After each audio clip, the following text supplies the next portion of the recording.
I had always wanted to visit the French countryside. The thought of spending a few days in a quiet cabin away from everything sounded perfect.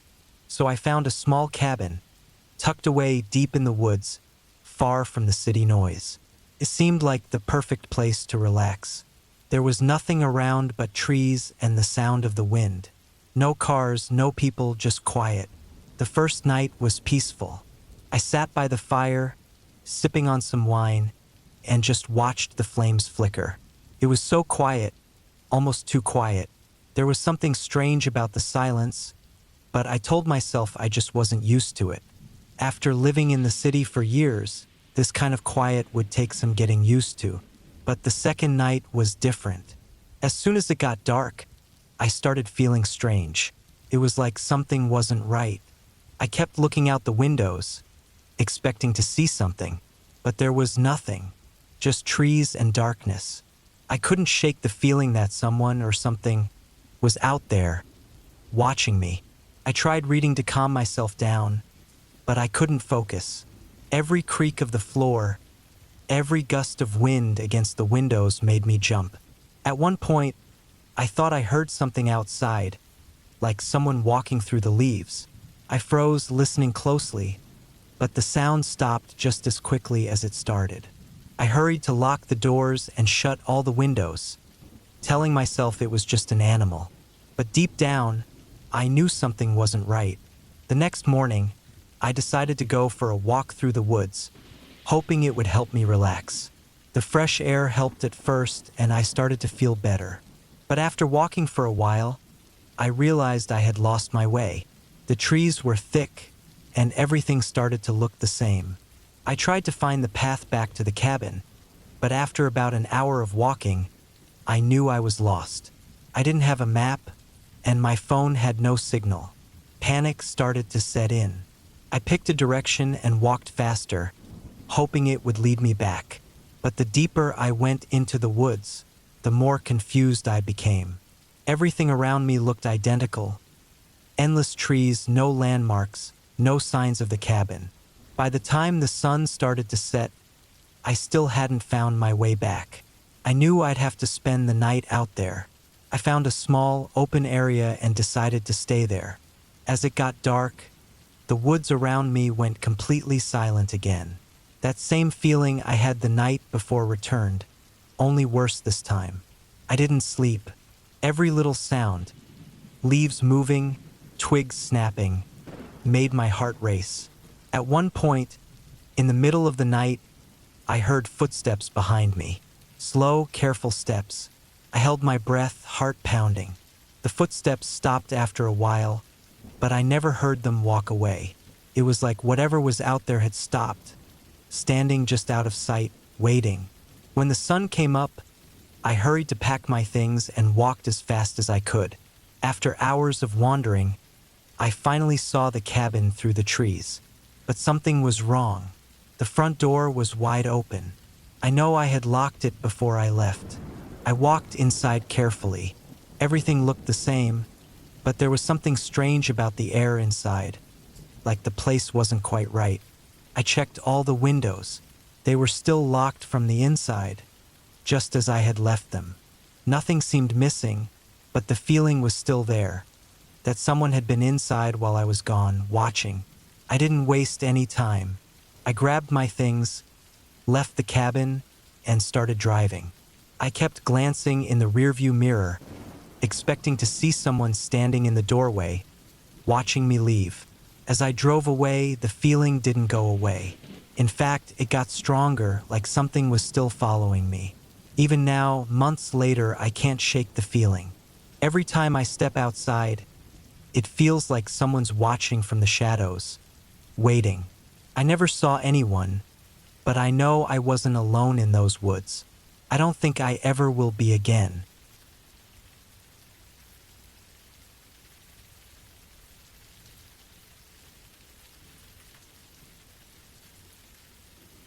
It was late evening when we got the call. Someone had tipped us off about some illegal stuff going on at an old cabin deep in the woods. The plan seemed easy. Go in, check for any signs of crime, and arrest anyone inside. It sounded simple enough. I had been doing this job long enough to know that things rarely ever go as smoothly as they sound. Still, I had my team with me and we were all ready for it. We parked a few miles out from the cabin and walked the rest of the way through the woods. The forest was quiet. Too quiet. Normally, you'd hear some birds or at least the wind blowing through the trees. But that night, it felt like the whole place was holding its breath. It didn't scare me, but something about it made me uneasy. It was just that feeling you get when you know something isn't right, but you can't put your finger on it. The sun was setting, casting long shadows through the trees, and the cabin was barely visible up ahead, just an old, run-down building with a single light on inside. As we got closer, I could feel the tension in the group. Everyone was on edge. We moved in quietly, checking around the outside of the cabin.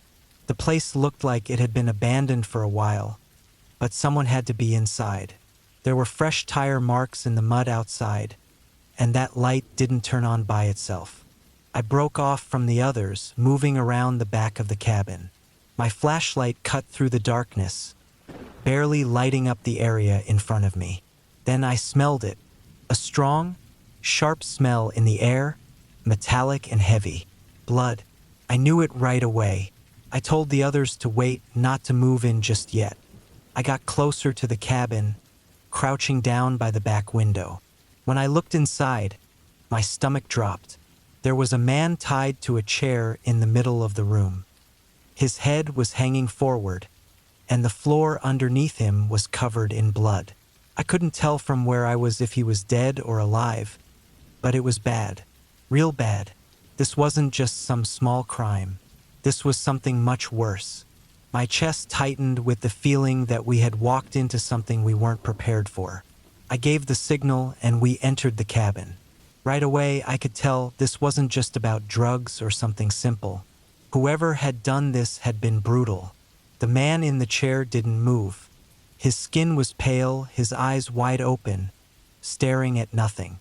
Whoever had done this left recently, but not long enough for the blood to dry.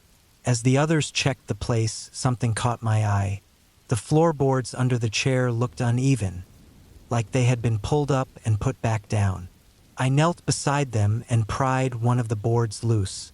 Underneath, there was a small space, and inside it was a camera, still recording. Whoever had done this had been watching. Maybe they still were. I felt a shiver run down my spine as I looked around the cabin. This wasn't just some crime scene. It was a setup. We were being watched, like this was all part of a bigger plan. That's when I saw it. A small red dot appeared on the wall, flickering around before landing on my chest for a split second. My heart raced. A sniper's laser. We weren't alone. I signaled the others to stay low, and we quietly slipped out of the cabin. We moved quickly but carefully back to the tree line. I kept looking over my shoulder, waiting for the worst. They knew we were there. They saw us leave, but no shots were fired. No one chased us. We made it back to the vehicles without a word. The whole time, my mind was racing, trying to figure out why they hadn't taken the shot. Why did they let us walk out of there? Maybe they wanted us to find the body. Maybe the whole thing had been a setup just to show us what they were capable of. We wrote up our reports, but nothing came of it. There were no leads, no suspects. The cabin was wiped clean of any fingerprints or useful evidence. The only thing left behind was that camera, still rolling, and the unsettling feeling that someone was out there, watching us the whole time. Weeks passed, but the feeling never left me. I couldn't shake the thought that whoever had let us go that night was still out there, still watching. It was like a dark shadow hanging over me, always there, always waiting. The scariest part wasn't that we had been let go. It was knowing that it wasn't over. Not for me, not for my team. We hadn't been spared. We had been marked. Whoever they were, they weren't done yet. I could feel it. I could sense it every time I walked into the station, every time I went out on another call. They were waiting, and one day they were going to finish what they started.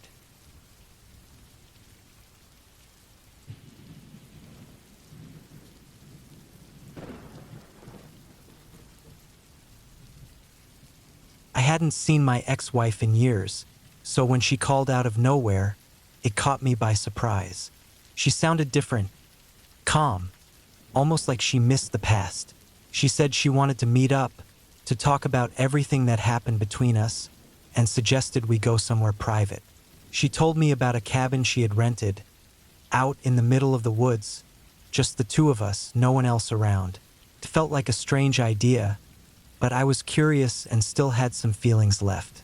So I agreed. When I got to the cabin, it looked peaceful and quiet. It was small and made of old wood, with trees all around that blocked most of the sky.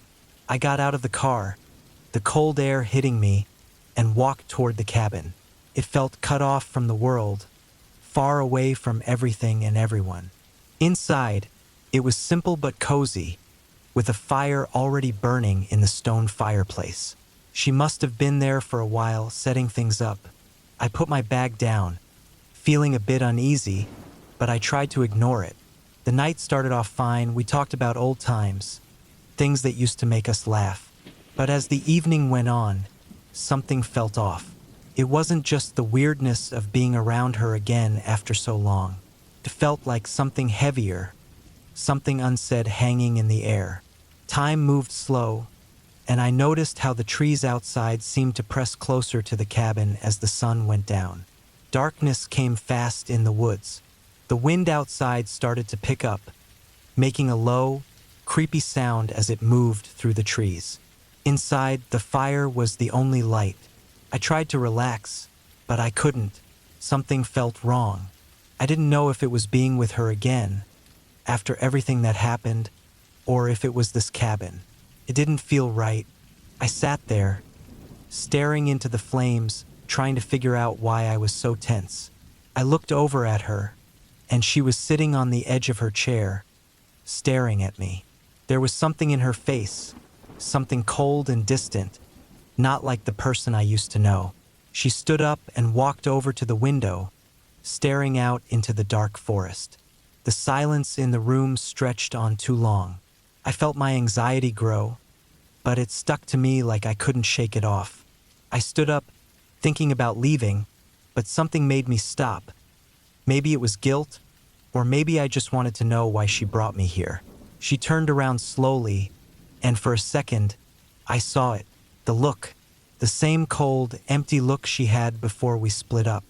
Like she wasn't really there, like her mind was somewhere else, watching, waiting.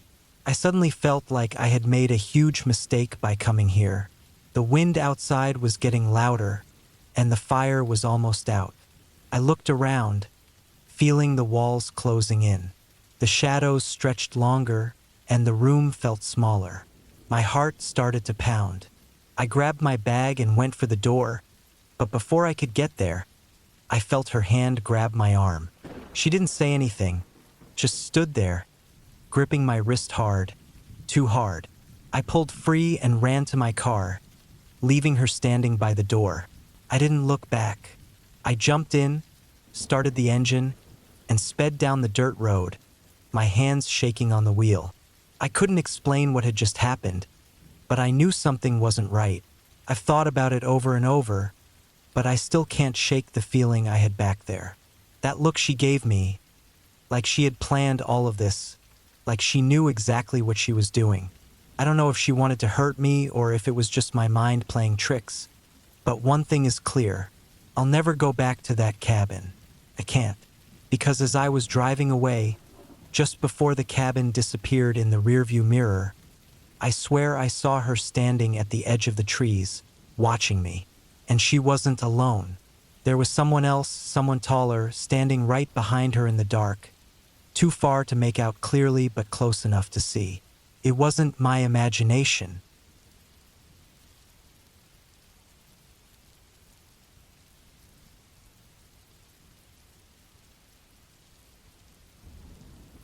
I worked as a park ranger for a few years, mostly in a part of the forest far away from everything. We had an old cabin deep in the woods where we stayed during long shifts. It wasn't much, just one small room with a bed, a stove, and a little table. It always felt really alone out there. No phone signal, and the nearest road was miles away. But after a while, I got used to it. It became my place to stay when I had to patrol deep into the forest. One evening, after a long day at work, I made the hike up to the cabin.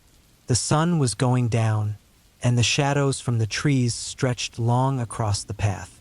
As I got closer to the cabin, I noticed something was off. The front door was a bit open. I knew for sure I'd closed it the last time I was there. I thought maybe the wind had blown it open. I walked in and checked everything. Nothing looked out of place. Nothing was missing, and everything was where it should be. I closed the door and locked it behind me, trying not to overthink it. I sat down and made myself some coffee. After about an hour, it started getting dark. The woods outside got really quiet, that kind of silence where you feel like something might be nearby, watching. I rolled out my sleeping bag on the bed and lay down. I was so tired from the day, but I couldn't shake the feeling that something was off. It was like I wasn't really alone. I lay there, listening closely. I couldn't hear anything except my own breathing. Just as I was about to drift off, I heard a noise. The floorboards creaked, like someone was walking slowly across the room. I froze. My mind tried to tell me it was just the cabin settling. But the sound came again, louder, and this time it was closer. I sat up quickly, grabbed my flashlight, and shone it around the room. The light cut through the dark, but there was nothing there. The cabin was empty. I checked the door, still locked. I tried to calm myself down, telling myself it must have been an animal outside or just my tired mind playing tricks. But I couldn't shake the feeling that the sound came from inside. My heart was racing, but I forced myself to lie back down. Sleep wasn't coming anytime soon, though. A few hours went by before I finally passed out. When I woke up, the sun was just starting to come up, lighting the room with a faint glow. I felt a little embarrassed for being so scared last night. I stretched, packed up my stuff, and got ready to leave. That's when I saw them. Footprints. Bare footprints in the dirt just outside the cabin. They weren't mine. I had been wearing boots. These prints circled the cabin, slowly moving around it, like someone had been walking outside all night, watching. My stomach dropped. I followed the tracks for a short distance, but they disappeared into the trees, swallowed by the forest. I stood there for a long time, staring into the woods, trying to make sense of it. Someone had been out there, walking around while I was inside, listening to me, watching me, and they had been close enough that I could hear them moving. I never saw anyone, never figured out who or what left those prints. But I couldn't shake the thought of how close they'd been, how long they'd been out there circling the cabin. After that, I never stayed there again. But that's not the worst part. A few months later, a hiker went missing not far from that area. The search teams found his tent, his clothes, even his boots, but no sign of him. His bare footprints led off into the woods, and then, just like before, they disappeared.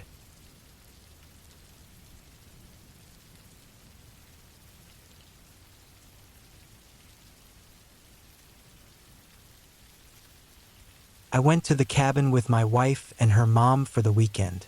I didn't really want to go, but it was something my wife thought we should do together. The cabin was deep in the woods, far from any main road. It felt cut off from everything the way cabins usually do, but I tried to ignore it. I told myself it was peaceful, just trees and the sound of wind every now and then. We had packed plenty of food, so we didn't need to leave for anything. The first night was pretty normal. The air was cool, and the woods were quiet except for the usual sounds. Branches swaying and maybe a stick breaking somewhere far off. I slept, but not well. The old cabin creaked all night, and it made me feel uneasy. The next day was nothing special either. We ate, took a walk in the woods, and sat on the porch. My mother-in-law didn't say much, but she kept looking at me. I could feel her watching me every time I moved. At first, I didn't think anything of it. We've never really been close, but this felt different. Her eyes stayed on me for too long, and the silence between us felt heavy. The second night, I started feeling weird about things. I kept hearing noises outside. At first, I thought it was an animal moving around in the trees. But the longer I listened, the more I realized it sounded like footsteps. Slow, steady footsteps. I didn't want to wake anyone, so I just laid there, listening.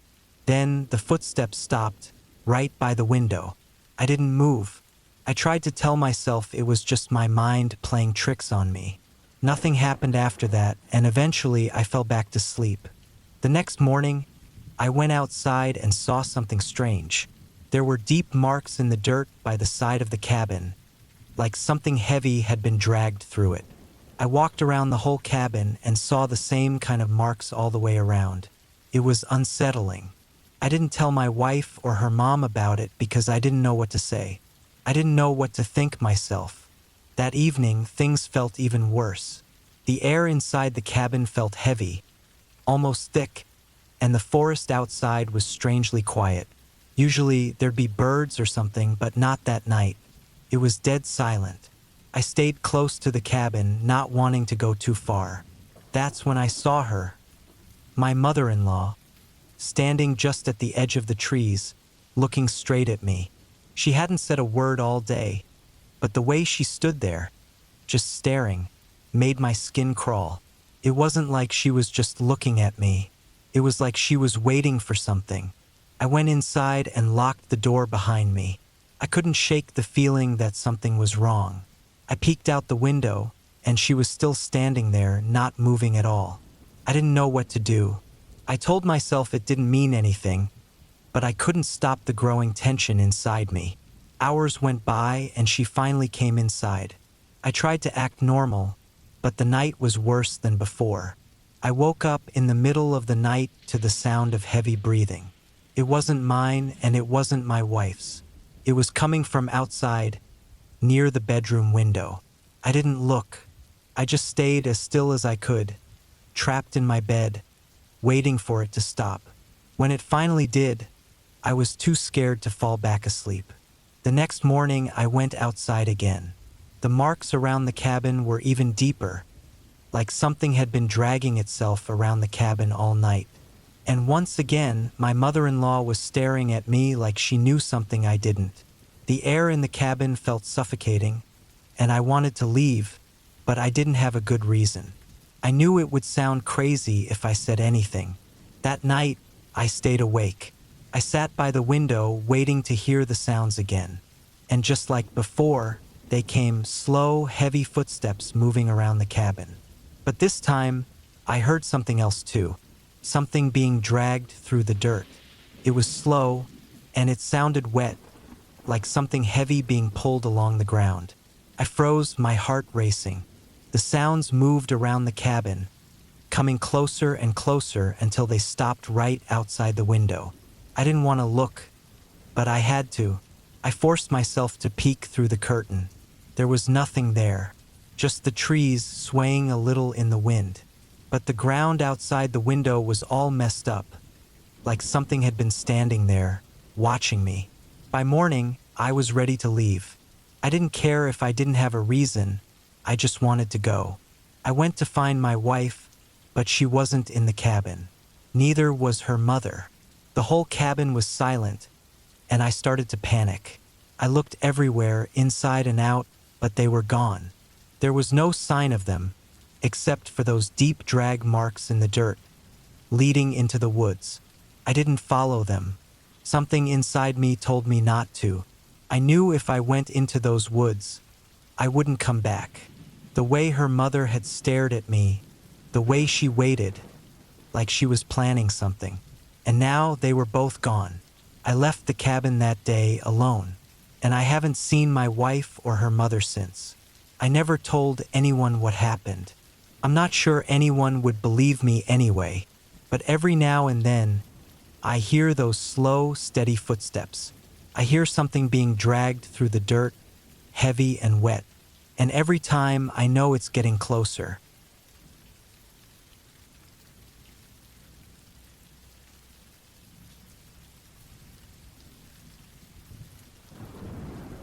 I had just settled into my cabin for the weekend, a small retreat in the woods. It was a cozy place, far from any noise, with nothing but the rustling leaves and the occasional chirp of crickets breaking the silence. The cabin was in a secluded spot, but there was another cabin about 100 yards away, barely visible through the trees. I hadn't seen anyone around since I got there, so I figured my neighbors must be away. That evening, I noticed something odd. The cabin next door had its lights on, even though no car was parked outside. The lights flickered on and off, which made me feel uneasy. I tried to ignore it, thinking it was just a problem with their generator or a power issue. Around midnight, I heard a loud bang coming from the direction of the neighboring cabin. I jumped out of bed, straining to hear over the creaks of the old wooden floors. The sound was followed by what sounded like footsteps on the porch. I thought it was probably just an animal, but the noise was too steady, too rhythmic. I decided to check it out, grabbing a flashlight and a heavy stick for protection. Stepping outside, I moved cautiously toward the neighboring cabin. The night air was cool, and every rustle in the underbrush made me flinch. As I got closer, I saw the flickering lights were now steady. The windows, usually dark, were glowing warmly. I sneaked up to the cabin, shining my flashlight through a crack in the curtains. What I saw made my heart race. The inside of the cabin was a mess. Furniture overturned, drawers pulled out, and personal items scattered everywhere. It looked like there had been a violent struggle. Suddenly, I heard a soft shuffling sound behind me. I spun around, but there was nothing there. My flashlight beam moved over the surrounding trees, but I saw only shadows. I went back to the cabin and noticed the front door was slightly ajar. I pushed it open with the stick, trying not to make any noise. Inside, the cabin was eerily quiet. I scanned the room with my flashlight. The scene was even worse than I'd thought. It was clear someone had been living there recently, and not in a normal way. Old food containers were scattered around, and there was a strong smell of mildew mixed with something I couldn't quite identify. I heard a noise from the back room and froze. It sounded like something, or someone, shuffling around. I took a deep breath and slowly approached the source of the noise. Peeking around the corner, I saw an old man huddled in a corner, looking disheveled and frightened. He looked up at me, his eyes wide. It was clear he had been hiding here, and from the state of the cabin, he had been living in fear. I realized he was likely the cause of the disturbance and had been squatting in the cabin, probably running from something or someone else. I slowly backed away, not wanting to provoke him. Once outside, I called the police. They arrived quickly, and after they investigated, they confirmed the man was wanted for questioning related to several thefts in the area. They took him away, and I was left with the unsettling realization of how close I had come to danger. The police made sure the cabin was secured, and I spent the rest of my weekend on edge. The flickering lights had been a desperate attempt to signal for help, but it was too late. As I packed up to leave, I couldn't shake the feeling that something was watching me from the trees, something that was never quite visible, but always there. The quiet woods now felt menacing, and I knew that sometimes the most peaceful places can hide the most disturbing secrets. I left with a shiver, wondering what would have happened if I hadn't looked next door.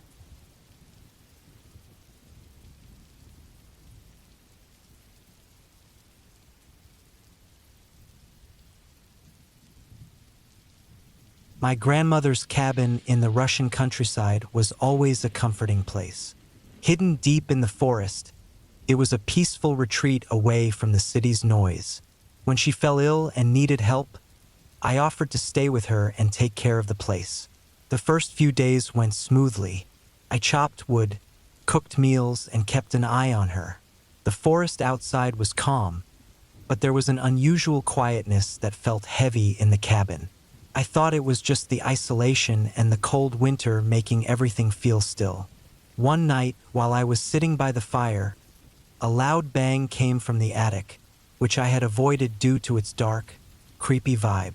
I tried to ignore it, telling myself it was just the house settling. But the banging continued, thumps and dragging sounds that got louder as the night went on. I decided to check it out.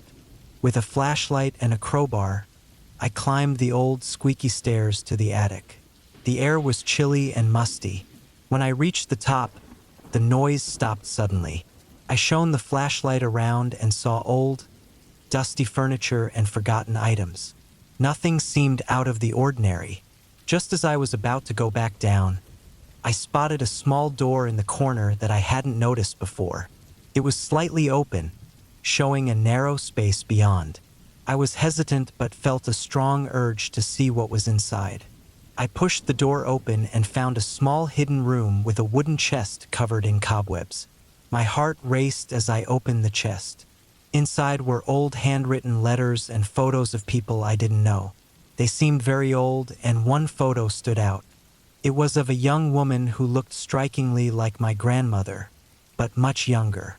As I read the letters, I learned they were written by someone who had lived in the cabin long before my grandmother. The letters talked about strange things happening and a constant feeling of being watched. The last letter was particularly disturbing. It mentioned a hidden space in the attic where someone had disappeared years ago. The writer was convinced that something evil had taken them. The realization hit me hard. The noises and the feeling of being watched were not just my imagination. There was something about this cabin, tied to its past, that caused these strange events. The next morning, I packed my things and decided to leave. I couldn't shake the feeling that the cabin had dark secrets best left alone. As I drove away, the forest seemed to watch me, the trees like silent witnesses to the cabin's eerie history. When I told my grandmother what I found, she was quiet. It was clear that the cabin had been hiding its secrets from her too. She thanked me for looking after her and for revealing the truth, though she didn't seem surprised. Now, whenever I think of that cabin, I feel a shiver. The forest feels like it's waiting for the next person to uncover its dark secrets. The cabin stands as a chilling reminder that some places are better left alone, their mysteries buried under layers of dust and fear. Every time I remember that attic and those letters, a cold chill runs down my spine, and I wonder if the cabin is still watching, waiting for the next curious soul to discover what lies hidden in its depths.